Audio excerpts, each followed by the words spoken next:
Hello बच्चों, आज हम 12th physics chapter 5 electric current या विद्युत धारा का टॉपिक है आपका प्रतिरोध R एवं प्रतिरोधकता रो की ताप पर निर्भरता। इन दोनों ही भौतिक राशियों प्रतिरोध और प्रतिरोधकता के बारे में हम लगातार डिस्कशन करते आ रहे हैं। हमने ये बताया था कि प्रतिरोध किस किस पर निर्भर करता है। प्रतिरोध चालक की लंबाई पर, उसके अनुप्रस्थ काट पर, पदार्थ की प्रकृति पर और ताप पर। और हमने फॉर्मूला लिखा था, याद करो, R बराबर रो एल बटा ए। रो क्या है? प्रतिरोधकता। और हमने प्रतिरोधकता का फॉर्मूला था रो बराबर M upon N E square tau. इसलिए R को हम ऐसे लिख सकते हैं, R is equal to M upon N E square tau, और ये हो जाएगा L बाई ए। तो इन फॉर्मूलों के द्वारा हम डिस्कशन करेंगे कि किसी भी पदार्थ की प्रतिरोधकता और प्रतिरोध ताप पर के आधार पर कैसे डिपेंड करता है। हम प्रतिरोध के बारे में डिस्कशन करेंगे। पहले बात करते हैं प्रतिरोधकता की। देखिए, सबसे पहले बात करते हैं हम धात्विक चालकों की। कौन से? धात्विक चालकों की प्रतिरोधकता। धात्विक चालक की बात करते हैं, मेटलिक कंडक्टर। अब देखिए, व्हाट इज एम? एम आपका है इलेक्ट्रॉन का द्रव्यमान, मास ऑफ इलेक्ट्रॉन। तो इलेक्ट्रॉन का द्रव्यमान तो भाई कांस्टेंट रहेगा, ये तो बदलता नहीं है, वजन थोड़ी बदलेगा इलेक्ट्रॉन का। एन क्या है? एन है आपका मुक्त इलेक्ट्रॉन घनत्व, मुक्त इलेक्ट्रॉन घनत्व। अर्थात धात्विक चालक के इकाई आयतन में कितने फ्री इलेक्ट्रॉन हैं। आपके धातु के अंदर जो धारा का चालन करते हैं वो करते कौन है? मुक्त इलेक्ट्रॉन। तो ये आपके इकाई आयतन में कितने मुक्त इलेक्ट्रॉन है वो आपका। इसका अर्थ है कि यदि मुक्त इलेक्ट्रॉन की संख्या बढ़ेगी तो चालक के अंदर धारा का चालन अच्छा होगा, ज्यादा होगा। इसका मतलब प्रतिरोध कम होगा। ई क्या है? ये किस पर डिपेंड करेगा? ये धातु की प्रकृति पर, ये धातु कैसी है, और टेम्परेचर पर जो बात करेंगे। आपका ई क्या है? इलेक्ट्रॉन का आवेश। और टॉ है आपका माध्य विश्रांति काल। अब ये माध्य विश्रांति काल क्या होता है? हमने पहले भी बताया था कि चालक के अंदर जो मुक्त इलेक्ट्रॉन है, ये गया, खचाक टक्कर हुई, फिर इधर आ गया, फिर टक्कर हुई, फिर टक्कर हुई, फिर टक्कर हुई, फिर टक्कर हुई। इस तरह से लगातार आपका इलेक्ट्रॉन टक्कर करता हुआ चालक में चलता रहता है। तो दो लगातार टक्करों के बीच में जो टाइम लेता है उसे कहते हैं विश्रांति काल। कितने देर तक इलेक्ट्रॉन रिलैक्स रहा, आराम में रहा, तो ये कहलाता है विश्रांति काल। और सभी विश्रांति कालों का जो जोड़ है उसे कहेंगे माध्य विश्रांति काल। अब देखते हैं टेम्परेचर पर क्या क्या डिपेंड करेगा। बात करते हैं धात्विक चालकों की। सब इलेक्ट्रॉन का द्रव्यमान ये तो आपका नियत है, ताप पर निर्भर नहीं करेगा, तो ये निर्भर नहीं करेगा। मुक्त इलेक्ट्रॉन घनत्व, धातुओं में मुक्त इलेक्ट्रॉन घनत्व ताप के साथ परिवर्तित नहीं होता है, ठीक। अतः ये भी डिपेंड नहीं करेगा।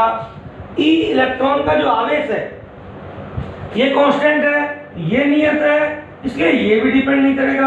अब बात आ जाती है माध्य विश्रांति काल की। आप देखिए, यदि हम टेम्परेचर बढ़ाते हैं तो एक तो इसके बीच का जो पथ है, मुक्त पथ, उसको बोलते हैं, ये दूरी यदि लैम्बडा है उसको बोलेंगे मुक्त पथ, फ्री पाथ। और यहाँ से यहाँ तक जो जिस स्पीड से आएगा उसे हम कहते हैं अपव्यय वेग, वीडी ड्रिफ्ट वेलोसिटी। अब देखिए, यदि आप टेम्परेचर बढ़ाओगे तो इलेक्ट्रॉन तेजी से भगेगा, उसके बाद ज्यादा ऊर्जा होगी और वो वाइब्रेट करेगा, कंपन और करेगा। तो देखिए, इन सारे कामों में जब तेज चलेगा तो वाइब्रेशन के कारण टक्कर जल्दी होगी, इसलिए लैम्बडा क्या हो गया? कम हो गया, और वीडी अधिक हो गया। ड्रिफ्ट वेलोसिटी क्या होगी? बढ़ गई। जैसे गुस्से में भग के जाता है, तो यदि आदमी गुस्से में, आप बताओ, यदि आपको गुस्सा आ जाए और भीड़ भाड़ में गाड़ी लेके भग जाओ और गुस्से में कांपते जा रहे हो तो जल्दी एक्सटेंड कर दोगे और स्पीड से जाओगे। इसलिए धात्विक चालक का जब टेम्परेचर बढ़ गया तो इलेक्ट्रॉन गुस्से में तेज भाग रहा है और गुस्से से कांप रहा है। तो दो कारण हुए, उसकी स्पीड बढ़ गई और टक्कर जल्दी हो जाने से मुक्त पथ घट गया। अब समय बराबर क्या होता है, समय बराबर दूरी बटा चाल, ये जो विश्रांति का, तो टाउ बराबर दूरी होगी लैम्बडा और चाल होगी वीडी। अब देखो लैम्बडा क्या हुआ कम, वीडी क्या हुआ अधिक, तो दोनों ही जो काम है वो टाउ को क्या कर रहे हैं, कम कर रहे हैं। तो बताओ विश्रांति काल क्या होगा, कम। समझ में आ गया ना। तो आप देखिए इस चीजों को कि यदि हम टेम्परेचर बढ़ाएंगे तो विश्रांति काल कम होगा। अब बताओ यदि ये चेंज नहीं हो रहा, ये चेंज नहीं हो रहा, ये चेंज नहीं हो रहा और ये हो गया कम, ये कम हो गया तो रो क्या हो गया, अधिक। ठीक। अतः धात्विक चालकों में जब आपका ताप है उसको हम इंक्रीज करेंगे तो आपका रो क्या होगा, इंक्रीज होगा। ताप के साथ प्रतिरोधकता बढ़ेगी। अब वो कितनी बढ़ेगी वो बाद में डिस्कस करेगा, लेकिन बढ़ेगी। तो इसलिए धात्विक चालकों में जब ताप बढ़ेगा तो प्रतिरोधकता बढ़ेगी। अब देखो प्रतिरोधकता बढ़ी है तो आर भी क्या होगा, इसलिए आर भी बढ़ेगा। तो जिस तरह से प्रतिरोधकता बढ़ेगी उसी तरह से प्रतिरोध आर भी बढ़ेगा, क्योंकि रो बढ़ा इसलिए आर बढ़ गया। तो बताओ ताप के साथ समझ में आ गया। धात्विक चालकों में जब ताप बढ़ता है तो उसके कारण आपके मुक्त इलेक्ट्रॉन का द्रव्यमान, मुक्त इलेक्ट्रॉन घनत्व, इलेक्ट्रॉन का आवेश ये अपरिवर्तित रहते हैं, लेकिन आपके मार्ग विश्रांति काल वो कम हो जाता है। इससे प्रतिरोधकता एवं प्रतिरोध बढ़ जाते हैं। अब वो किस तरह बढ़ते हैं उसका ग्राफ देखते हैं कि आपका किस तरह बढ़ते हैं प्रतिरोध। तो देखो तांबे के लिए इस तरह का ग्राफ आता है, इस तरह से। एक बार ग्राफ भी पूछ लेता है किसी धात्विक चालक के लिए। तो ये तो हो गया आपकी प्रतिरोधकता, ये हो गया ताप केल्विन में, ठीक, और ये आपकी प्रतिरोधकता ओम मीटर में। तो देखिए इस तरह धातु चालकों के लिए इस तरह से उनकी प्रतिरोधकता इस तरह का ग्राफ शुरू में थोड़ा कम बढ़ता है लेकिन बाद में तेजी से बढ़ने लग जाती है। तो ये किसके, धात्विक चालकों की प्रतिरोधकता। अब आपसे पूछे धात्विक चालकों की प्रतिरोधकता ताप के साथ किस प्रकार परिवर्तित होती है, समझाइए। तो आप लिखोगे धात्विक चालकों की प्रतिरोधकता रो बराबर m अपॉन n ई स्क्वायर टाउ। चूंकि ताप बढ़ाने पर m, n और e परिवर्तित रहते हैं, लेकिन मार्ग विश्रांति काल टाउ कम हो जाता है। इस कारण पदार्थ की प्रतिरोधकता और प्रतिरोध बढ़ जाते हैं, जैसे तांबे के लिए निम्न प्रकार बढ़ते हैं। तो ये तो हो गया आपके धात्विक चालकों के लिए। अब हम बात करते हैं कि सब हमें एक्सपेरिमेंट के लिए जैसे कोई सर्किट ऐसा बनाना है जिसके तार का प्रतिरोध और प्रतिरोधकता टेम्परेचर के साथ बदले नहीं, टेम्परेचर के साथ बदले नहीं। तो देखिए यहाँ पर दो चीजें हैं, n और टॉ। तो हम n और टॉ को इस प्रकार एडजस्ट करते हैं कि n बढ़े और टॉ घटे तो नेट इफेक्ट क्या जाता है, 0। तो इस तरह के जो आपके मटेरियल है वो बनाने के लिए हम कुछ धातुओं को मिलाते हैं, उन्हें कहते हैं मिश्र धातु या एलॉय। तो आपकी मिश्र धातु याद रखना है, कौन कौन सी मिश्र धातु, मिश्र धातु आपके मैग्नीन, मैग्नीन नंबर 1 याद होना चाहिए। दूसरा कॉन्स्टेंटन, कॉन्स्टेंटन। तीसरा नाइक्रोम या निक्रोम, जो भी कहें, नाइक्रोम। ये 3 मिश्र धातुएं आपको याद होनी चाहिए। ये ऐसी मिश्र धातुएं हैं जिनकी प्रतिरोधकता ताप के साथ लगभग ये तो नहीं कहूंगा मैं अपरिवर्तित है, लेकिन बहुत ही कम परिवर्तित होती है, लगभग अपरिवर्तित रहती है। इस कारण इन धातुओं के तारों का उपयोग प्रयोगशाला में उपकरणों के तार बनाने में करते हैं। जैसे आप 12th में प्रैक्टिकल करोगे तो एक उपकरण आएगा मीटर सेतु, तो मीटर सेतु का तार इनमें से किसी से बना होगा। उसके अलावा विभव मापी या पोटेंशियोमीटर, उसका वायर भी इन्हीं मिश्र धातुओं से बना होता है। तो कई बार पूछता है कि आपके विभव वाइवा में पूछता है, प्रैक्टिकल के वाइवा में भी, कि ये जो तार किसका बना होता है। तो आप कह सकते हो मैग्नीन, कॉन्स्टेंटन या निक्रोम का। इनका क्यों बना होता है, तो आप कहोगे एक तो इनकी प्रतिरोधकता अधिक होती है और दूसरा ताप के साथ अल्प परिवर्तित होती है। आप देखिए, आप प्रैक्टिकल कर रहे हो, तार में करंट जा रही है, तार करंट जाएगी तो हल्का गर्म होगा, और यदि उसकी प्रतिरोधकता है, प्रतिरोध बदल गया तो आपका एक्सपेरिमेंट का कोई रिजल्ट नहीं आ पाएगा। इसलिए ऐसी मिश्र धातुओं का चयन करते हैं जिनकी प्रतिरोधकता ताप के साथ कम परिवर्तित होती है। तो इनके लिए ग्राफ किस तरह आता है, आपकी मिश्र धातु जैसे आपके नाइक्रोम है, इसके लिए ये क्या है आपकी रो ओम मीटर में, और ये आपका क्या होगा टेम्परेचर ताप केल्विन में। और इनके लिए जो ग्राफ है, ठीक आपने देखा धातु के लिए ग्राफ ऐसा था, ये यूं खड़ा हो गया, इनके लिए आपका ग्राफ इस तरह आता है, अर्थात चेंज होती है। लेकिन आप देखो यदि बिल्कुल यूं सीधा ग्राफ आता तो बिल्कुल चेंज नहीं होती, हल्की सी चेंज होती है। तो ये आपके मिश्र धातुओं के लिए प्रतिरोधकता का ताप के साथ परिवर्तन का ग्राफ है। और ये किसका है? ये आपके धातुओं का है। तो हमने किसकी बात कर ली? धात्विक चालकों की बात कर ली और मिश्र धातुओं की बात कर ली कि प्रतिरोधकता ताप के साथ किस तरह से बदलती है। अतः इनके ताप बढ़ाने पर इनकी प्रतिरोधकता बढ़ती है, ठीक। इसलिए इस प्रतिरोधकता जो बढ़ती है उसके बारे में आगे बताएंगे कि कितनी बढ़ती है।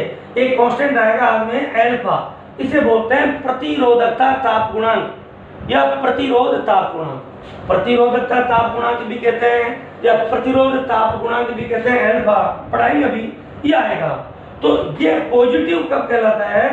जब आपका ताप के साथ प्रतिरोधकता बढ़ती है तो एल्फा को धनात्मक कहते हैं, और ताप के साथ प्रतिरोधकता घटती है तो एल्फा को ऋणात्मक कहते हैं। अब आप बताओ धातुओं के लिए एल्फा क्या होगा? धनात्मक भाई, तो ताप बढ़ा प्रतिरोधकता बढ़ गई, तो धातुओं के लिए एल्फा कैसा होगा? पॉजिटिव। तो कई बार वो यही पूछता है कि धातुओं के लिए प्रतिरोधकता ताप गुणांक का कैसा होता है? धनात्मक ऋणात्मक? तो धनात्मक। मिश्र धातुओं के लिए भी धनात्मक, लेकिन अल्प मिश्र धातुओं के लिए अल्प एवं धनात्मक। धातु के लिए इससे थोड़ा अलग होता है। धातु के लिए इसका शुद्ध धातु के लिए इसका मान लगभग 1/273 प्रति डिग्री सेंटीग्रेड होता है। 1 डिग्री सेंटीग्रेड ताप पर 1/273 के लगभग आपका प्रतिरोधकता बढ़ती है, ठीक। तो ये आपका किसके लिए हो गया? प्रतिरोध एवं प्रतिरोधकता की ताप पर निर्भरता। किसके लिए? मेटेलिक कंडक्टर के लिए। अब हम बात करते हैं आपकी अर्धचालकों के लिए। ये तो थे चालक, अब बात करेंगे अर्धचालकों के लिए।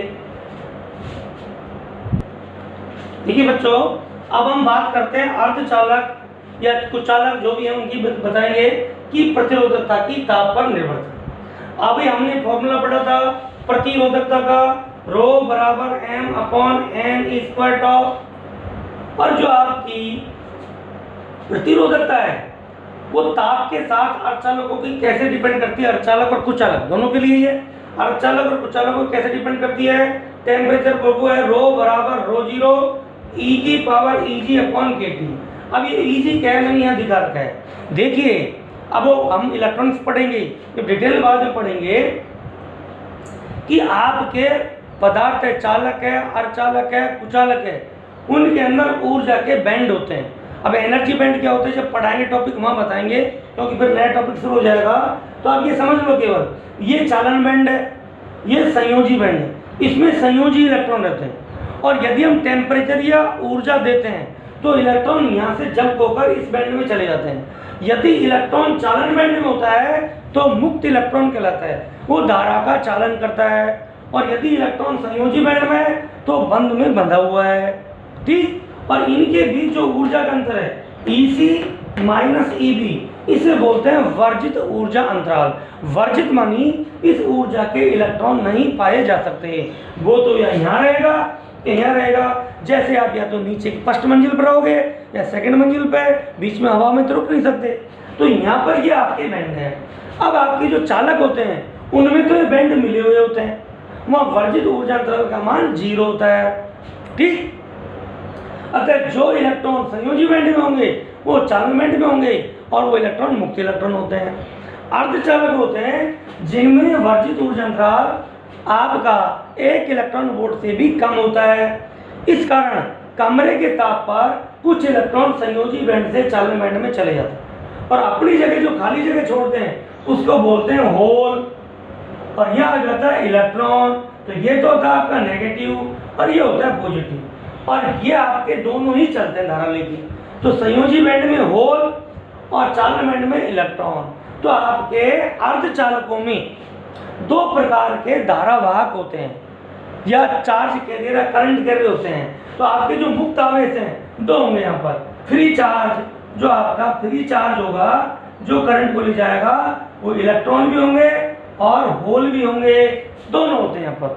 ठीक। तो यहाँ पर जो आपका n शब्द आएगा वो n को हम मुक्त इलेक्ट्रॉन घनत्व नहीं बोलकर क्या बोलेंगे, मुक्त आवेश घनत्व, क्योंकि चालकों में तो केवल इलेक्ट्रॉन ही होते हैं, यहाँ पर आपके इलेक्ट्रॉन भी हैं और होल भी हैं, अतः n शब्द आ जाएगा आपका मुक्त आवेश घनत्व। ठीक, इसके बीच ऊर्जा का अंतर है। अब आप देखिए कि यदि हम अर्धचालक का ताप बढ़ाएंगे तो यहाँ से इलेक्ट्रॉन यहाँ जाएंगे, उससे क्या होगा भाई, आपके इलेक्ट्रॉन और होल के नए जोड़े पैदा होंगे, तो क्या होगा, n बढ़ेगा। तो यदि आपका ताप आपका इंक्रीज हो रहा है तो n भी क्या होगा, n भी बढ़ रहा है। ठीक, तो हमने बताया था कि माध्य विश्रांति काल टॉप पहले समझाया था, ये कम होता है, कारण कि जो इलेक्ट्रॉन्स हैं वो वाइब्रेट करते हैं और तेजी से चलते हैं, इससे मुक्त पथ घटता है, अपन वेग बढ़ता है, इसलिए टॉ घटता है। अब बोलो हमने ताप बढ़ाया, n क्या हुआ, n बढ़ा, और आपका टॉ क्या हुआ, टॉ घट गया। अब ये दोनों एक दूसरे के विपरीत काम कर रहे हैं। देखिए n बढ़ने पर, जब n बढ़ेगा तो रो क्या होगा, कम होगा, और टॉ कम होगा तो रो बढ़ेगा। अब दोनों प्रभाव एक दूसरे के अपोजिट काम कर रहे हैं। ठीक, यदि एक रस्सा है, एक इधर खींचे एक इधर खींचे, अब बताओ मैं पूछो को किधर जाएगा, आपको सब जिसकी ज्यादा ताकत होगी उधर जाएगा, तो वही काम यहाँ हो गया। टॉ की बजाय n का प्रभाव है ये अधिक होता है और ये प्रभाव कम रह जाता है। तो नेट प्रभाव क्या हुआ, नेट प्रभाव ये हुआ कि आपकी रो क्या हो गई, बोलो n का प्रभाव ज्यादा हुआ, n बढ़ा तो रो आपका कम हो गया। ठीक, अब चूंकि दोनों प्रभाव का मिश्रित प्रभाव है, अतः टिपिकल चेंज है, थोड़ा जटिल है समझाने को। तो आपका बताओ, आपसे पूछे कि अर्धचालकों की प्रतिरोधकता पर ताप का क्या प्रभाव होता है, तो हम कहेंगे, लिखेंगे अर्धचालकों की प्रतिरोधकता रो बराबर m अपॉन n स्क्वायर टॉ। ठीक, जब हम अर्धचालक का ताप बढ़ाते हैं तो मुक्त आवेश घनत्व n बढ़ता है और माध्य विश्रांति काल टॉ घटता है, लेकिन n के बढ़ने का प्रभाव टॉ के घटने के प्रभाव की तुलना में अधिक होता है। अतः नेट प्रभाव ये होता है कि प्रतिरोधकता ताप बढ़ाने पर घटती है। तो आप बताओ रो क्या हुआ, घटी, तो एल्फा क्या हुआ, ऋणात्मक। तो यहाँ आपका प्रतिरोध ताप गुणक कैसा हुआ, ऋणात्मक। अब आपका ये जो रो है कि रो का ताप के साथ ग्राफ किस तरह का आएगा, किस तरह परिवर्तित होगी, तो उसके लिए यह फॉर्मूला रो बराबर रो जीरो ई की पावर ईजी अपॉन के टी। तो ईजी क्या है, ईजी है वर्जित ऊर्जा अंतराल, के क्या है वोल्टेज मान्यता, टी क्या है ताप। तो ताप बढ़ाओगे तो कितनी प्रतिरोधकता आएगी, इस फॉर्मूले के द्वारा दी जाएगी। आपके उसमें धातुक चालकों के उसके लिए हम बताएंगे, अलग से बताएंगे, अभी वो नहीं बताया, इसको हम बताते थे साथ में। आप देखिए कि आपके कुचालक होते हैं उनके लिए ईजी का मान क्या होगा, अधिक होगा। ठीक, ईजी अधिक होगा तो ये टर्म क्या होगी, अधिक होगी, तो रो क्या होगी, अधिक। तो देखिए कुचालकों का आपका, देखिए धातुओं के लिए ईजी जीरो, अतः रो का मान बहुत ही कम होता है, जीरो के लगभग होता है। ठीक, उसके अलावा अर्धचालकों के लिए ईजी कम होता है, प्रतिरोधकता कम आएगी, कुचालकों के लिए बहुत ज्यादा आएगी। ठीक, ये क्या है वोल्टेज मान्यता, टी क्या है ताप। और आपका ये तो बात होगी रो की। n है, जो n किस प्रकार डिपेंड करता है कि n बराबर n जीरो, ये है 0 केल्विन पर मुक्त आवेश घनत्व, ईजी है वर्जित ऊर्जा अंतराल। तो यदि वर्जित अर्धचालकों के लिए वर्जित ऊर्जा अंतराल कम होगा और जब ये कम होगा तो ये आपकी टर्म बढ़ेगी क्योंकि माइनस की घात, और जब ये टर्म बढ़ेगी तो n बढ़ेगी। तो अर्धचालकों के लिए ईजी क्या होगा, वर्जित ऊर्जा अंतराल कम होता है, अतः आपका मुक्त इलेक्ट्रॉन घनत्व क्या होगा, अधिक होगा, अतः उनकी प्रतिरोधकता कम आएगी। लेकिन कुचालकों के लिए ईजी का मान अधिक होने से n कम आएगा और उनकी प्रतिरोधकता अधिक होगी। तो आपके कुचालक और अर्धचालकों की प्रतिरोधकता ताप के साथ चर घातांक के रूप से, जो ई के ऊपर जो घात होती है उसको बोलते हैं चर घातांक, तो चर घातांक के रूप से क्या होगी, डिक्रीज होती है। किसके साथ, टेम्परेचर के साथ। और इस तरह का ग्राफ आता है इसके लिए अर्धचालक और कुचालकों के लिए। तो बात मुख्यतः अर्धचालक की करते हैं हम। ये होगी रो, ये हो गया आपका टेम्परेचर केल्विन में या कैपिटल टी से लिखे, ठीक है। और इस तरह का ग्राफ आता है चरघातांकी रूप से, ठीक। तो ये किसका ग्राफ है, अर्धचालकों की प्रतिरोधकता ताप बढ़ाने पर चरघातांकी रूप से घटती है, ठीक। या रो भी लिख सकते हैं आप, आर लिखो तो आर भी लिख सकते हो। रो चूंकि हमने पढ़ा है कि आर बराबर रो एल अपॉन ए, इसलिए रो बढ़ेगा उसी तरह आर भी आपका परिवर्तित होगा। तो आपकी अर्धचालकों और कुचालकों की प्रतिरोधकता ताप के साथ चरघातांकी रूप से कम होती है, ठीक। तो ये किसकी बात होगी, अर्धचालकों की प्रतिरोधकता। अब हम वापस आते हैं कि धात्विक चालकों की जो प्रतिरोधकता या प्रतिरोध है वो ताप के साथ कितनी परिवर्तित होती है। तो देखिए बच्चों, हमने धात्विक चालकों के लिए देखा था, एक तो फॉर्मूला आप समझाए तो रो बराबर M upon N E square tau, ये आपका फॉर्मूला है। और जब आपका ताप क्या होगा, इंक्रीज होगा, तब आपका टॉ क्या होगा, डिक्रीज होगा। इससे आपकी रो क्या होगी, आपकी इंक्रीज होगी। और यहाँ पर एम एन और ई ये क्या होंगी, नियत होंगी ताप के साथ। तो ये शॉर्ट में आपको समझा था। और यहाँ पर एल्फा क्या होगा, एल्फा धनात्मक होगा। एल्फा क्या है वही तो हम पढ़ेंगे हम, ठीक। ये किसकी बात होगी, धातु चालकों के लिए। आपसे धातु चालकों की प्रतिरोधकता ताप के साथ इस प्रकार बदलती है। जो मिश्र धातु होते हैं कौन कौन सी, मैग्नीन, कॉन्स्टेंटन और निक्रॉन, इनकी प्रतिरोधकता ताप के साथ अल्प परिवर्तित होती है, ठीक। धातुओं के लिए ग्राफ कैसा आएगा, ये छोटी छोटी चीजें जो एग्जाम में पूछता है। धातुओं के लिए ग्राफ आता है इस तरह से, ये इस तरह से। यहाँ क्या आपका रो, यहाँ क्या है टेम्परेचर केल्विन में, तो आपका धातुओं का ग्राफ इस तरह से ग्राफ आता है। और मिश्र धातुओं के लिए अल्प परिवर्तित होती है, तो ये आपका रो, ये आपका टेम्परेचर और उनके ग्राफ आपका लगभग इस तरह से परिवर्तित। तो ये हमने आपको पढ़ा।